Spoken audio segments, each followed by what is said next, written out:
Hello, everyone, and welcome back to Between Two Worlds. I am very happy you are here joining me. Whether you are new or returning, I want to, of course, welcome you to please leave a like and rating on wherever you are listening to this on, as it does help very, very much. And go ahead and give my Patreon a peek if you should feel so inclined. And just a general thank you to everyone who is already supporting me as a member. And further, I am on socials now, just Instagram at least, at Between Two Worlds, but the Roman numeral, so it's Between II Worlds. I'll put the links in the description as usual. Now, this week, we will be talking about all things mirrors. Mirrors are really quite the extensive topic when it comes to witchcraft and sorcery. Maybe not at first. Mirrors are something that I have actually experimented with in magic since really I first started, and I will tell that little story. But, maybe it seems like a newer thing at first glance, but as always, let's get right into the juicy and meaty parts from the past first. So, obviously, before we had any sort of object that resembled a mirror, a polished surface, etc., we had water. And I won't be mentioning lots of scrying and even water scrying throughout this because it is very relevant.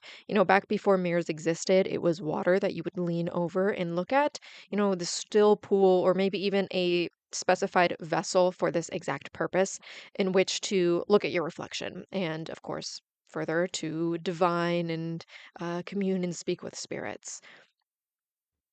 But really, it was about, creating this perfect little environment for visions to come through, like things like low light settings, the help of some candlelight, particularly that like flicker of the flame, inks and oils dropped into the water, or of course, a trance state of some kind while peering into the surface. Now, the earliest records of scrying come from Babylonia, I think somewhere in the early second millennium, so before the Common Era. So it's very, very old, nonetheless, to say. And we know this because of record keeping, particularly in clay and cuneiform. This method is referred to as lecanomancy, and this ranged from just scrying shapes of the oil, a priest would actually drop onto the water surface, to dropping stones into it and actually reading the ripples that it then created. So, as the art of scrying into reflective surfaces, such as, a basin of water, had existed by the time, we actually get anything close to a mirror to show up, the move from that to this was pretty natural. First came the obsidian discs. These discs turn up in Neolithic Anatolia, which is now Turkey, at Çatalhöyük and some nearby sites. Now, these I think are dated to about the 8th millennium, so about 8 to 9,000 years ago. Now, these are polished for hours on end from really different grits of sandpaper in a modern sense. So things like coarse stone and then finer grits of sand and ash, and then actually rubbed with fat, with leather or soft cloth. And then you get this, gorgeous obsidian disc that is really essentially the first mirror. These are extremely rare, and I think only like 50 have actually been found in the entire Near East. So they are definitely a reserved object, quite a rare little item for the old inventory, but these were not flat either. So if maybe that's what you were picturing, if you haven't looked up a photo by now, but they actually have this like slightly convex, slightly domed, sort of like thing to their surface. Being black glass, it doesn't really give you a clean, bright, accurate reflection at all. So essentially, it gives you this compressed, darkened, and like slightly distorted image, right? Your face pulled in and dimmed and made sort of strange, floating in this black depth. Now, it showed you a darkened, warped, and more or less uncanny version of your own face swimming in this shadow. And it was, from the very first one, already more of a scrying surface than really a grooming tool because it was better at showing you something more strange than at showing you something actually accurate.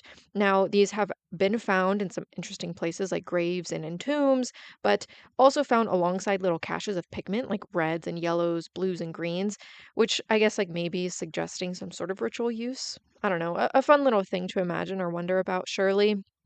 But now, even in ancient Mesoamerica, this obsidian showed up. So, to the Aztecs, obsidian was, of course, sacred and tied to the night and to sorcery and the underworld, and the polished obsidian mirror had its own name.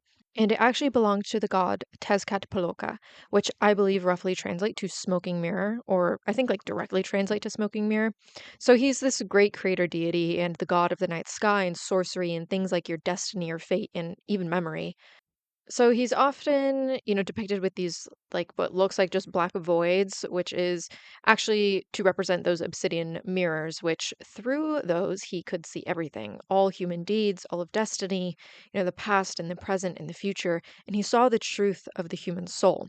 And I'm mentioning this particularly because mirrors are a gateway, right? And have always been sort of revered as this portal or as this looking glass, right? And within magic, it is very much used as this summoning ground or to, like divine on others or to see your own fate and future. And let's be honest, this could be a bit of a spy's tool, right? To see someone who is not there or watch what is happening somewhere else or even seek answers of another fate or future. And actually, Catherine de' Medici, the queen who was famously deep in the occult arts, was said to keep a magic mirror that showed her future of France, the fates of her family, what was coming for the throne. Now, King Henry IV was said to rely on a magic mirror to uncover the political plots being made against him, to see his enemies conspiring where he could not physically watch them. So the mirror can be used as a surveillance tool, not just, a scrying surface, but to actually point it at your rivals and catch them in the act, so to speak. And while, of course, it can be used to check on, a loved one, you could consecrate a mirror specifically to show the face of thieves, an adulterer, or a witch, whoever may have wronged you.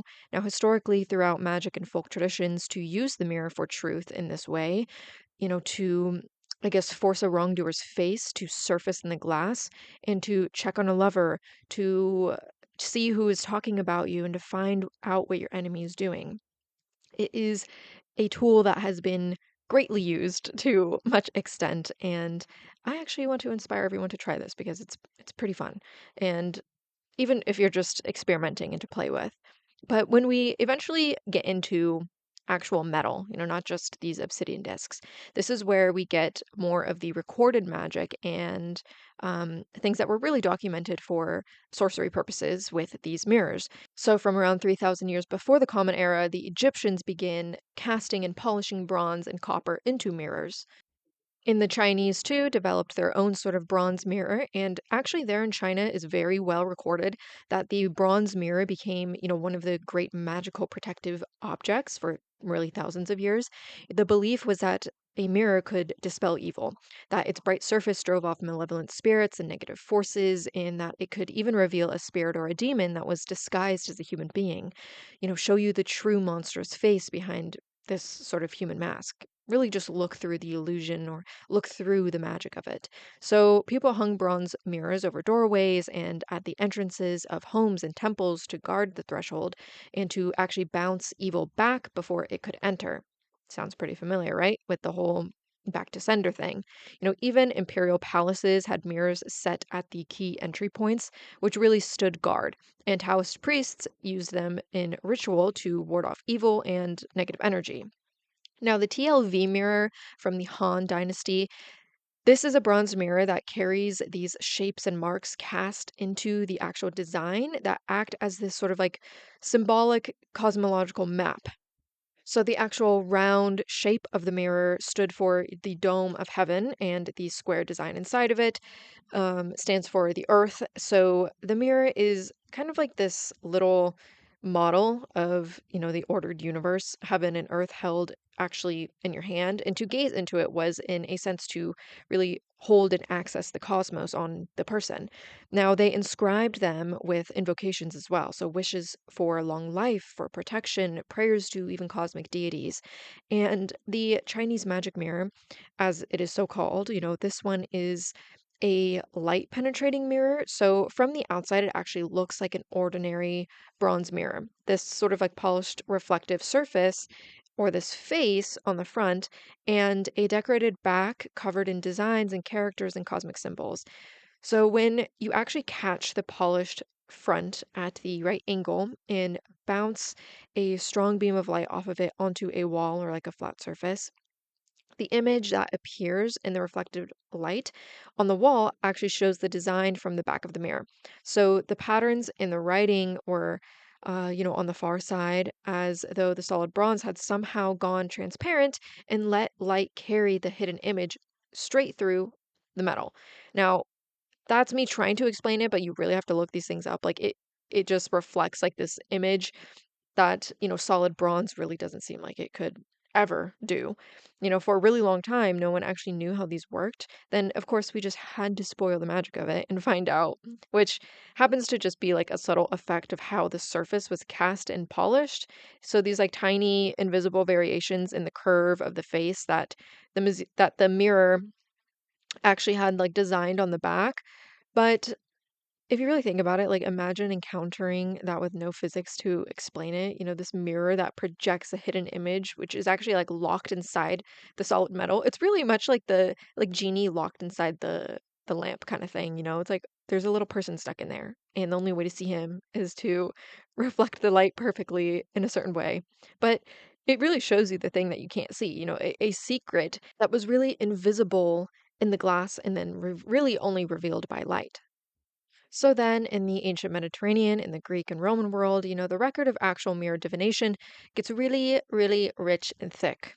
Now, first to mention is Pausanias. Now, this is basically the ancient world's guidebook author, right? The geographer. I think he was much more than a geographer, but he went around Greece and described temples and sacred sites and local customs. And at the city of Patras, he actually describes this oracle. So he really describes a lot of things, but for our purposes today, this is what matters. He recorded that outside the temple of Demeter at Patras, there was a sacred spring which was set apart and actually walled off from the temple. Now, in Book 7, Chapter 21, he actually writes, "Here there is an infallible oracle, not indeed for everything, but only in the case of sick folk. They tie a mirror to a fine cord and let it down, judging the end of the illness by whether the mirror shows a clear and true likeness of the sick person or a dull and cloudy image." So not only is this like extremely fascinating, but I actually feel like taking a lot of inspiration of this could be very useful, like even consecrating a certain scrying bowl with water and a certain mirror and like even your thread. Like you can get so deep with the layers when it comes to this and adapting it to your own magic to sort of peek into the future or use it really for healing purposes. Like if you want to do your own version of this when it comes to uh, illnesses and sickness and healing, who knows? Maybe even trying this if I get that damn parasite. Hopefully, when I look into it, I look pretty lively, but we'll see how that goes. There is also this different recorded method for this sort of mirror divination that I want to mention, which is the use of a child as the seer. Now, the PGM actually describes a range of rituals meant to induce mediumistic states in children. Now, it is because of their innocent and yet to be clouded minds, which is believed, that allows them to see visions most clearly, which are inadvertently more inaccessible to adults because they have, very clouded minds at this point. So I think it's mostly called to blindfold them or like bandage their eyes shut and place a mirror at the back of their head and even to like make them look into a freshly oiled up shield or water basin.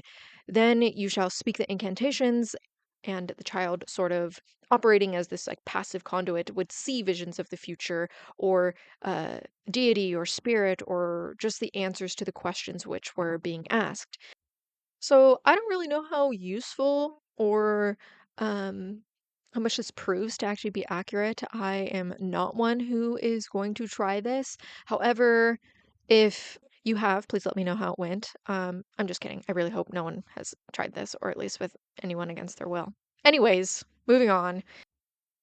I want to, of course, note the famous Thessalian witches, which are very much tied to mirrors in a very specific way, which they would polish mirrors with human blood, yummy, and use the mirrors to then draw down the moon. And the moon could then actually be read in the mirror since it was reflected, and the witch could like sort of like scry on the surface of the moon reflected in this like bloody, obscured little messy portal. Now, the Romans, of course, being Romans, had a whole named profession for this because, people who were skilled in reading mirrors, of course, had to have their own title. And they were called, and this is where it actually kind of gets me thinking if you're someone who works particularly closely with the moon or moon phases and you have a very lunar tie to your magic, even, consecrating, we'll talk about consecrating certain mirrors for certain things. However, like working underneath the cover of night and with the moonlight and, consecrating a certain oil or even ink to rub onto the surface of a mirror and really do this just without the human blood thing. Or maybe even do it with your own blood. I don't know. That could be something too. But, there's a lot to actually really put like your little spyglass on when it comes to this sort of like mirror divination and what it looked like through history and how it reflected the communication with spirits and divining. Now, of course, the Romans, being Romans, had a whole name profession like for people who divined, particularly through mirrors, and they were just like these skilled people who could look into a reflection and be like, yeah, you're going to die in 7 days. But they were called the speculari. They were the mirror readers, a actually very recognized specialty and a job that you could have.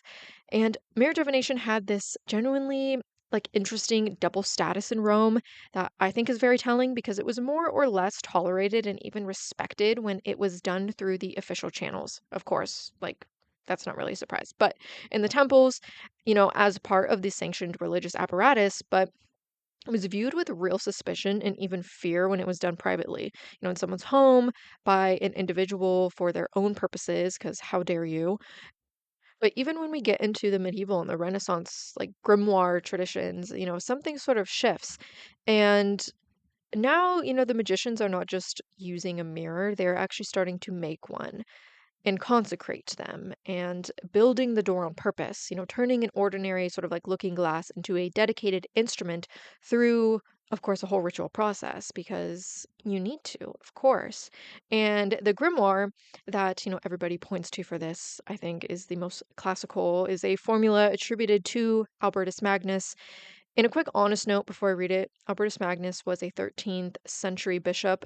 He was, among other things, like a philosopher and more, but one of the great scholarly minds of his age, right? He actually studied optics and mirrors and light in a totally rational way, and a whole pile of magical texts got his name slapped on them later precisely because he was such a towering figure. The Book of Secrets, the Grand Albert, the Petit Albert.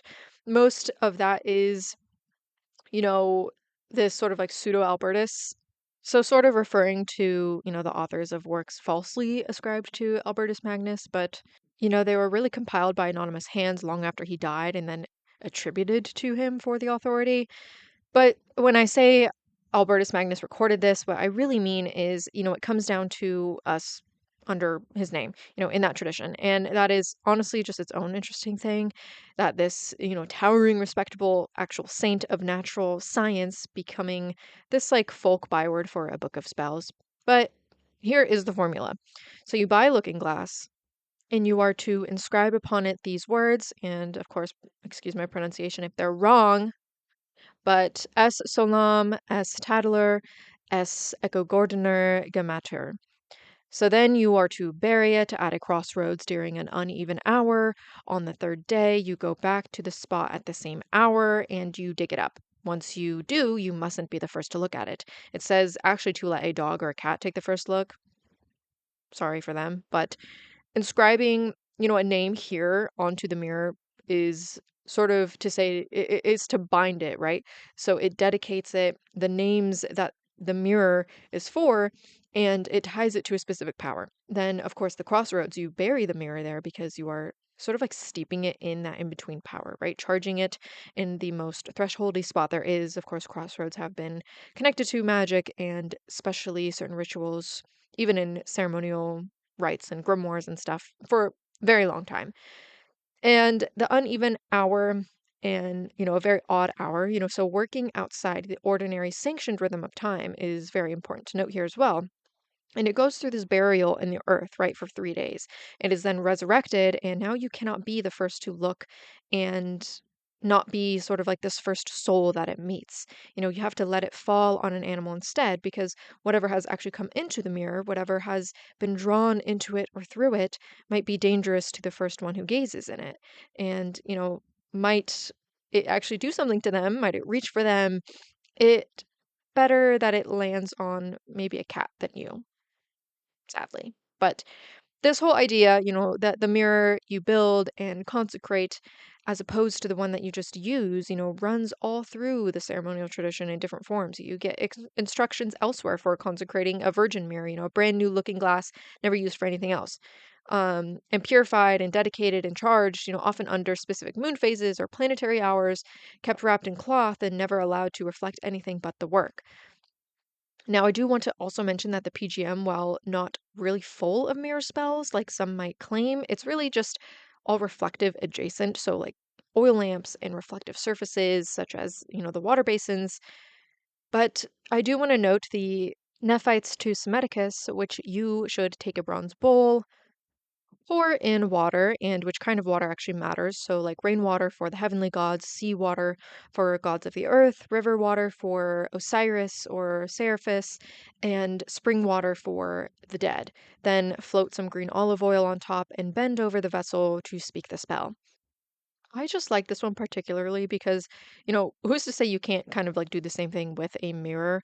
Of course, if you want to just water scry, you could just do that too. But if you want to work in some sort of mirror work, taking the specific water and just like layering a very small amount on top of the mirror, and creating, even putting oil on top of that, that could be another good way to create some sort of like scrying surface to read the shapes and the details of it. But so when the mirror actually does start to show up, it's mostly on the Egyptian Dometic side of the corpus in the vessel inquiry rites. So you set a mirror, sometimes a mirror together with a lamp, and have a medium gaze into it to call the god or spirit up. So really the same logic as the bowl, just a polished surface instead of a watery surface.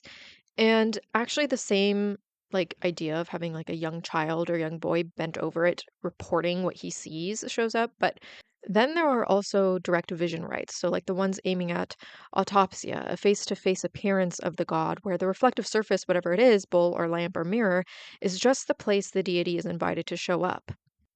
So things like calling your spirits in or a specific spirit you wish to seek or see, there are many ways that spirits may manifest themselves to the practitioner, and the mirror is one that is really not to be dismissed. However, I do want to introduce another idea, which is to conjure the self or a part of oneself through the mirror. This is something that I have been playing with for a little bit of time, particularly for forms of shadow work. Now, this might be a fine line of just going fucking crazy or not, but I swear, hear me out.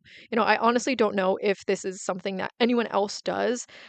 To be fair, I haven't really looked into it to see if it is, but when I began, it really came to me through the thought of how, like when you are watching a movie or spooky scene of some kind and it's someone looking at their reflection, but the evil side of them, like their doppelganger of them, moves differently or stays in the reflection when they walk away. Very corny, yes, but it got my brain spinning on something. Because the mirror, as we said back at the beginning, shows you your own face first, right? When you sit in the dark in front of a mirror and like your own reflection goes soft and strange, and it will definitely go strange. Faces do genuinely shift and distort and stop looking like you in low light. You have a door open directly onto yourself, onto the parts of you that do not usually get to come to the front. And you can use that on purpose. You can take a part of yourself that you have been carrying, maybe the grief, rage, the frightened younger version of you, the part of your upbringing that taught you to shove down and be ashamed of, and you can actually call it forward deliberately and let it take a kind of shape in the glass. And then you can actually commune with it. You treat that part of yourself for the length of the working almost exactly the way that you would treat a spirit you're conjuring. You invite it, you give it space to arrive, let it look back at you out of the mirror and you ask it questions. Now, I really like to pair this practice with automatic writing.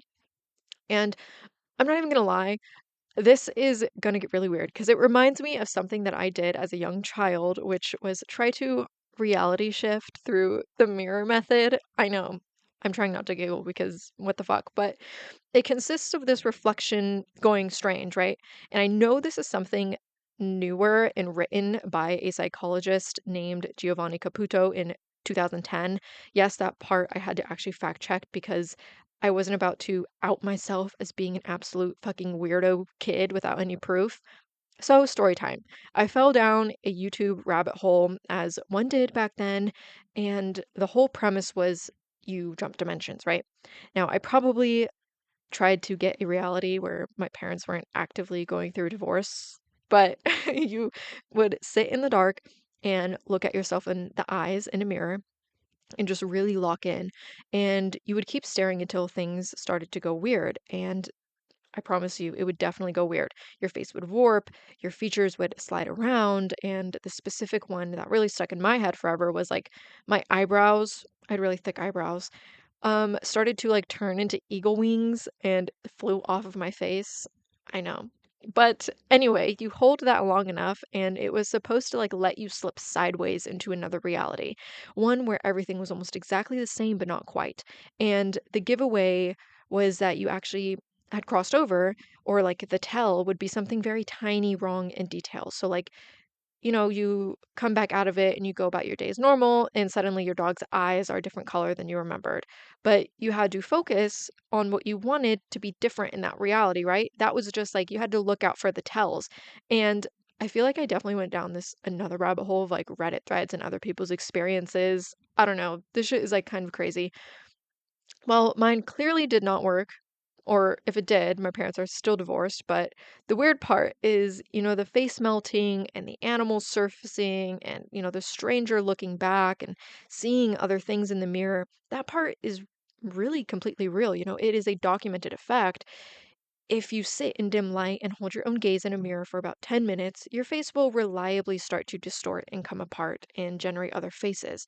It happens to almost everybody, and again, like it has been studied. Um, so this like dimension jumping story bolted onto it. And the parallel realities and even like the phenomena, such as the dog's eyes or suddenly the lawn you just trimmed is long again when you go outside, could maybe be filed under, I don't know, I guess like some modern folklore that really grows up around a real practice, the same way that people have always built stories to explain this sort of like genuinely uncanny thing that mirrors do. But little did I know, being, just a few years before I actually really started practicing, I was engaging this sort of mirror scrying. And I believe I tried this like a few times. But at least it's the same technique, right? Dark room, soft locked gaze, hold it past the point of comfort until the surface stops behaving and the face becomes a door.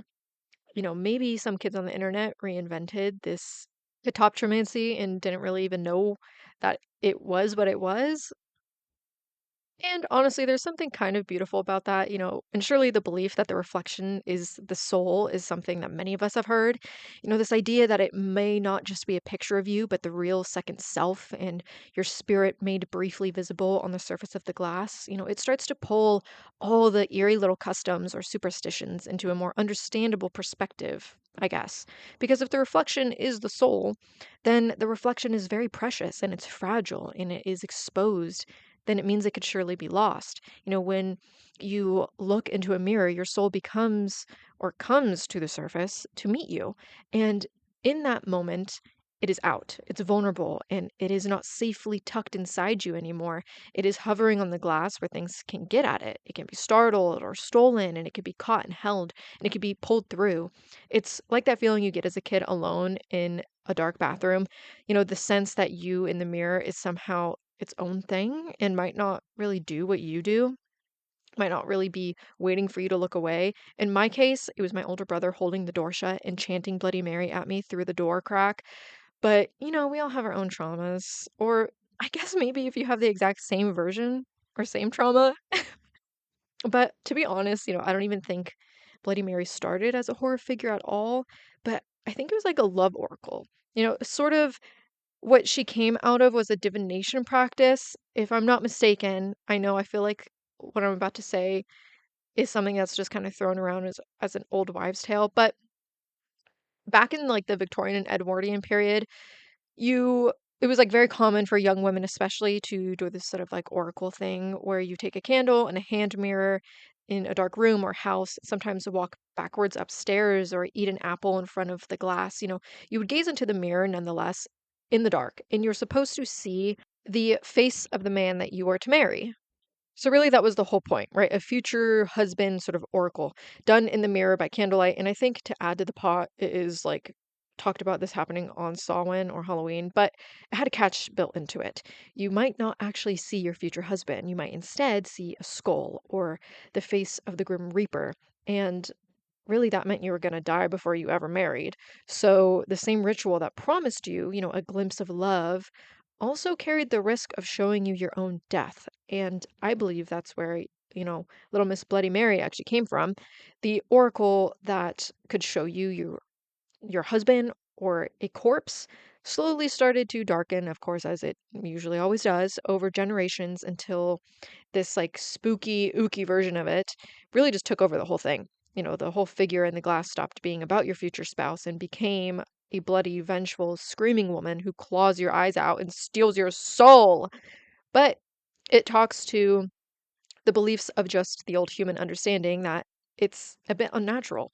Your soul becomes unsafe out there on the glass, and many people have heard of the customs for cloaking or covering mirrors, not just in magic spaces, but really all over the world. And I know I have talked about this previously, but coming from Europe, most notably again in the Victorian era, when someone died in the house, the very first thing that you did immediately was to go around and cover every mirror.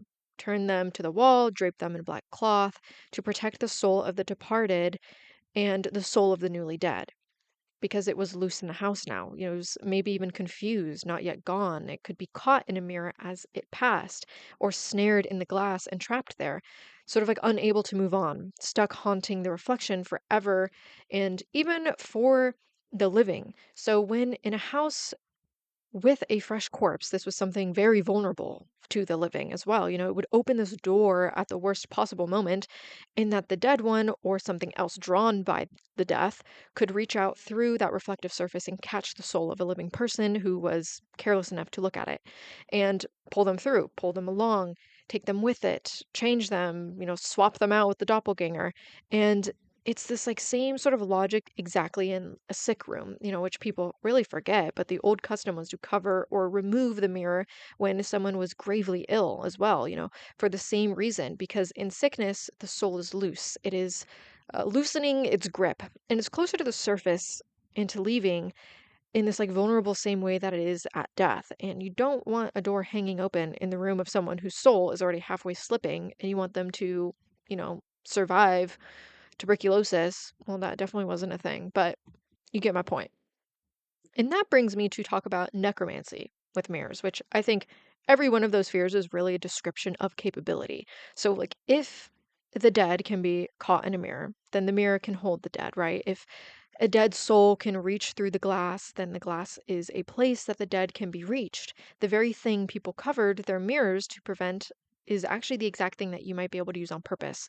Now, the mirror is understood at the deepest of folk levels as a place where the living and the dead can see each other. And so, of course, it became one of the classic instruments for contacting the dead, for scrying the faces of ancestors, or opening a door specifically to the other side. And it leads to, talking about how the sympathies of the mirror works in our magic. Now, obviously, the mirror reflects. That is its entire nature. And in sympathetic magic, a thing's nature is its power. So the mirror's magic is the magic of sending back, of returning, of reflecting, of reversal. Whatever connects or comes to the mirror throws it back and just sends it back to where it came from. But it also attracts, particularly some maybe very vain spirits. If anyone knows someone or has a friend who will spot themselves in a mirror and then it's like suddenly over. They're just constantly looking at themselves, which gives away the obvious fact that the mirror actually carries this magnetism, that it draws the eye and it holds it. It makes me think of the story of Narcissus, the beautiful boy who fell in love with his own reflection in a pool and wasted away staring at himself. And it has come down to this sort of tidy little morality tale about vanity to really not be so in love with yourself. But that flattened version is not really what the myth is getting at, I guess, if you want to look at it at another angle. Because if we look at the prophecy at the heart of it, when Narcissus was born, the seer told his mother he would live a long life. on one condition, as long as he never knew himself. That was essentially the prophecy. Not as long as he stays humble, not as long as he does not become vain, as long as he never comes to know himself. And the thing that kills him is the reflection, the moment he looks into the water and meets his own image. So the myth is not really saying vanity is bad, but maybe that to truly come face to face with yourself, your real reflected self, is dangerous and it can be fatal. And there's something about meeting your own second self in the reflective surface that a person just might not survive. And it happens in this little pool. One of the first scrying tools. Narcissus leans over this dark, still pool of water and is captured by what he sees in it. And some versions have him drown, reaching for the figure, trying to embrace his second self. And the reflection sort of like pulls him under, which is really what many feared could actually happen, that you lean in to look and the thing in the water just like reaches out and pulls you under. And really, they built it into a myth so old and so repeated that we forgot it was really not a warning about the mirror at all. And it started being used as, a word for self-obsession, of course, narcissist. But maybe that's just a weird tangent, and the story literally is about not being vain, but whatever. It also turns our eyes to look at the mirror's connection to, of course, beauty and love and the feminine, because the mirror has been tied to the feminine and to the goddess of love for a very, very long time. The planetary and alchemical symbol for Venus, that circle with the little cross beneath it, can easily be viewed as a handheld mirror. It's a stylized picture of Venus's looking glass, which I believe is also a flower. But that association, of course, can be double edged. On one side of the mirror is Venus. It's the beauty, self adornment, the reflective surface as the tool of love and desire, and the care of the self, mirrors and love work and glamour, beauty spells, and coming to see and to love your own face. But the exact same association is the one that got weaponized because the mirror, as a symbol of feminine vanity, became a way to, of course, shame women, and the woman gazing into her mirror as an emblem of sin, of pride, even self absorption. The same accusation leveled at narcissists, but aimed specifically and relentlessly at women. And it goes further than shame, because the mirror is a divination tool, and a woman with a mirror, a woman gazing into a reflective surface, and maybe claiming to see things in the glass, well, that's just a very short step away from the accusation of witchcraft, if you ask me. The line between the vain woman at her mirror and the witch scrying in her glass becomes very thin. So you can dedicate mirrors for the self, of course, and enchant them, or dedicate them to Venus or Aphrodite, or whichever love and beauty power that you work with. You can use it to reflect offerings of candlelight to them. You gaze into it to draw their qualities into yourself. And of course, getting ready in the mirror is sort of a spell or could turn into one of its own right. And it runs alongside a whole tradition of love divination in the glass. The folk practice mostly passed between women of gazing into a mirror to see the face of your future lover or husband while you comb your hair in the mirror and you see him appear behind you. But I guess if you see something else, then you're in deeper waters. But this to say, mirrors can change how you are seen, right? If it can enchant the eye, throw an image, bend what reaches the person looking, then the mirror can, of course, be used for protection and reversal work. The most common folk use of the mirror by far, you put a mirror between you and them in any sort of capacity, or you carry a little mirror facing outward, or you set mirror tiles facing out around your home or threshold, or charms, bottles, talismans, working them into your magic. And this is the least complicated version of like mirror work, I guess. You're just weaponizing this simple thing a mirror just does. Another notable technique is, of course, the mirror box, and you find this in both European American and African American folk magic, like hoodoo especially, which is really what it sounds like. So it's going to be a box of any shape, that your little heart desires, or sort of vessel or cage, and you line the entire inside of it with tiled mirrors. So everywhere you think about, top, bottom, all four sides, every face turned inward. And inside that box, you place either an effigy, a doll, a photograph, a name, tag lock, some link to the person or target that you're working on. So you have built this little room where the target is reflected back at themselves from every direction all at once, endlessly, infinitely.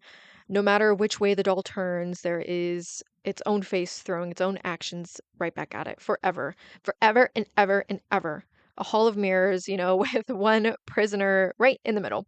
And the classic use is reversal against someone who is harming you, a witch, an enemy, someone throwing curses. You put their image in that box and you seal it. And now every bit of harm that they try to send out is caught in that infinite reflection and turned back on them over and over. Their own evil bouncing between the mirrors and pouring back into them with nowhere else to go. But this can also be used for many ways. Maybe making someone to see a certain part of themselves or behavior or trap an illness, or even if you're like in amazing good health, you're on a streak of eating well, exercising, or in a really good mentally good space, you can keep that version of yourself and keep it within this sort of like loophole within the box. Now, mirrors are used in spirit bottles, of course, and witch bottles, sometimes lining the inside, and of course, sometimes fixed to the outside. And it is the same principle. Either the mirrors face inward to trap and confuse and reflect a spirit endlessly back on itself so it can't get out and can't really get its bearings. And it's in this like dazzling, disoriented, like prison of reflection, especially if it's a spirit that particularly looks good. Maybe he's just stuck in there awing at himself forever. But if you make them face outward, it acts more as like armor on the bottle, and it makes the whole vessel a thing that repels, that bounces off any interference, that can't really be scryed into or, I guess, spiritually attacked because its whole surface throws everything back. Or it sort of even acts as like being invisible. Have you ever seen those like videos on YouTube of people who put mirrors in the wilderness? It's like kind of really sad actually to see these animals come across it, but from the outside, it literally looks like nothing is there. It becomes invisible. So that's something to note too. But it's rooted, from the same superstitions and beliefs of what the mirror can actually do to the soul. You can wield it for the spirit, for your magic. That is exactly why, our ancestors were so careful, why they covered the glass when the soul was loose, because they knew that, in their customs, that a mirror is the thing that can catch and keep a soul. The superstition and the spell are just two faces of one piece of knowledge. So if the mirror can catch and keep a soul, then it matters enormously what happens to a mirror.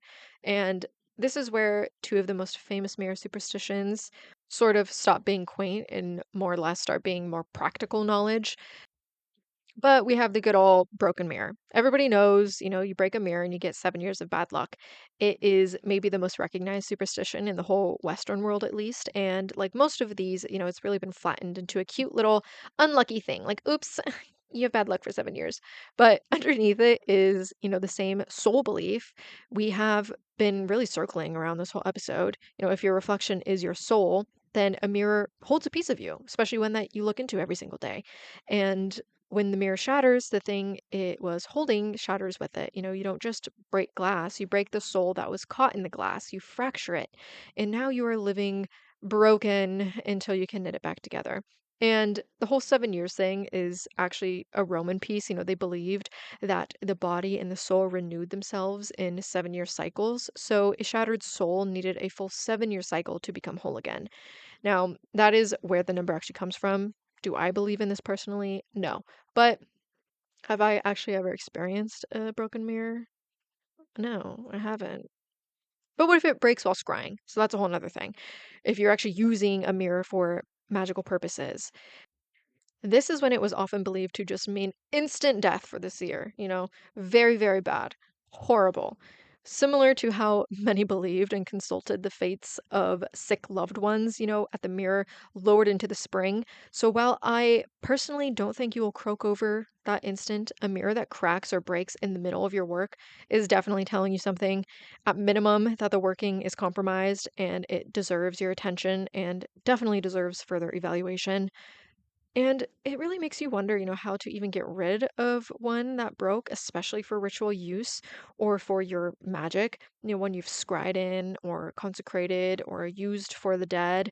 There has been a lot that is held, that has come through, which what has been caught within the mirror. And of course, traditionally it is to bury because, you should bury everything according to old magic and traditions. But today, many of us care about where these are being left, especially if it's glass. So I trust that you can make your own sound judgment on that one. But it should neutralize whatever the mirror held and essentially keep it from being looked into. Now you can grind the glass into a powder so there's really no surface left at all to reflect anything. And then you can go ahead and dispose of it in the garbage or run it under or into water like a flowing stream and, all that jazz. The common thread is you really just don't want to leave a used or broken mirror lying around as an open reflective fragment that you should deliberately close it. You put it somewhere that it can't catch anything anymore.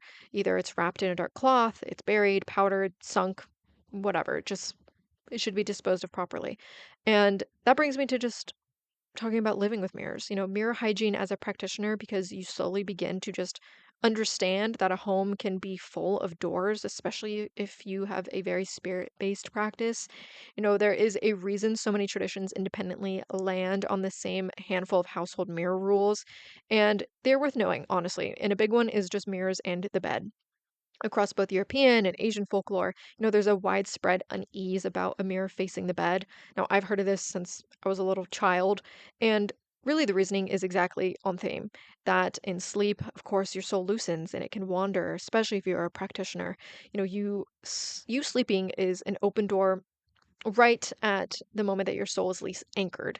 So it might be startled by its own reflection or caught by it. You might slip out of your skin at night and see yourself in the mirror and go, ugh, I need to change my hair. I think even just like as a kid, I heard don't do it because it's just a portal and bad things will happen. Like, I don't think I ever heard a specific reason when I was growing up.